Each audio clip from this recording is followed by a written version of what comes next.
धर्मेंद्र यादव। धन्यवाद अध्यक्ष जी। मैं इस संविधान के 129वें संशोधन अधिनियम के विरोध के लिए खड़ा हूं। अध्यक्ष जी, मैं समझ नहीं पा रहा हूं, अभी 2 दिन पहले संविधान को बचाने की, संविधान की गौरवशाली परंपराएं की कस्में खाने में कोई कमी नहीं रखी।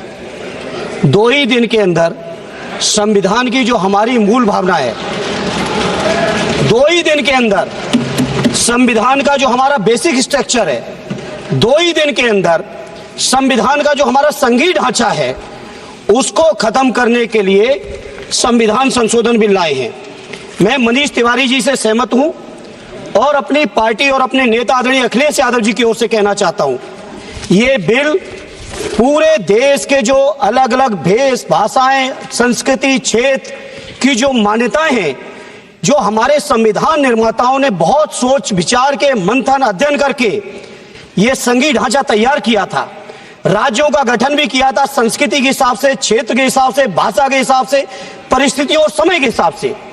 मैं नहीं समझता अध्यक्ष जी, मुझे कहने में कोई संकोच नहीं, उस समय के हमारे संविधान निर्माताओं से विद्वान, बाबा साहब भीमराव अंबेडकर से ज्यादा विद्वान इस सदन में अभी कोई नहीं बैठा, मुझे कहने में संकोच नहीं है। और ये संविधान की मूल भावना को खत्म करके कैसे तानाशाही के रास्ते निकाले जाएं, इसके अलावा कोई काम ही नहीं बचा है। आखिर ये मनीष तिवारी जी ने कहा, कहीं एक विधानसभा के चुनाव अगर कोई अविश्वास आता है, अगर बहुमत नहीं मिलता है, तो क्या पूरे देश का चुनाव कराओगे?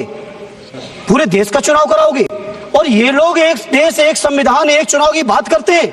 जो लोग 8 विधानसभाएं भी एक साथ नहीं करा पाते हो, मौसम देख के तारीखें बदलते हो, वो लोग बात करते हैं एक देश एक चुनाव की।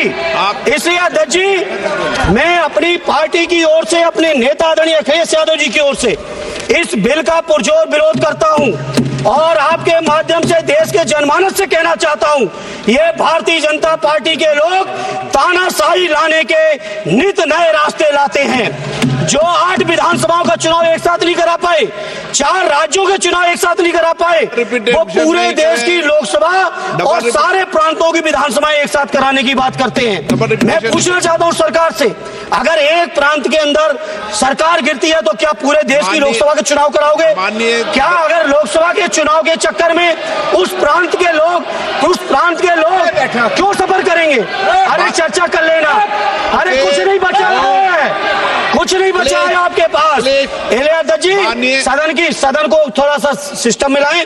अध्यक्ष जी, आपसे अनुरोध है, आपके माध्यम से सरकार से अनुरोध है, जनता ने बड़ी उम्मीदों के साथ हम सबको भेजा है और हम सब लोगों की जिम्मेदारी है, ये संविधान विरोधी, संघीय ढांचे विरोधी, बेसिक स्ट्रक्चर विरोधी, कई केसों की चर्चा की मनीष तिवारी जी ने, मैं उनके साथ जोड़ते हुए माननीय सर्वोच्च न्यायालय की भावनाओं के विरोधी, गरीब विरोधी, दलित विरोधी, पिछड़ा विरोधी, मुसलमान विरोधी, इस नीयत को वापस लो, ये अध्यक्ष जी आपके माध्यम से मेरी आपसे प्रार्थना है। बहुत बहुत धन्यवाद। एक मिनट प्लीज। माननीय सदस्यगण, हम संसद के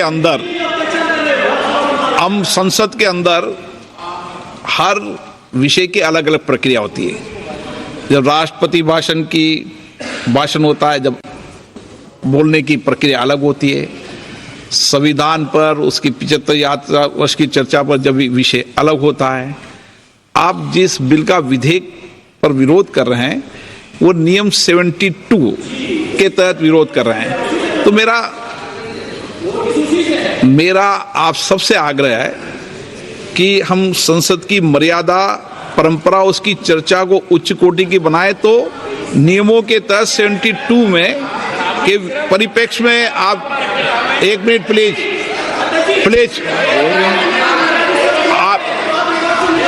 आप प्लीज,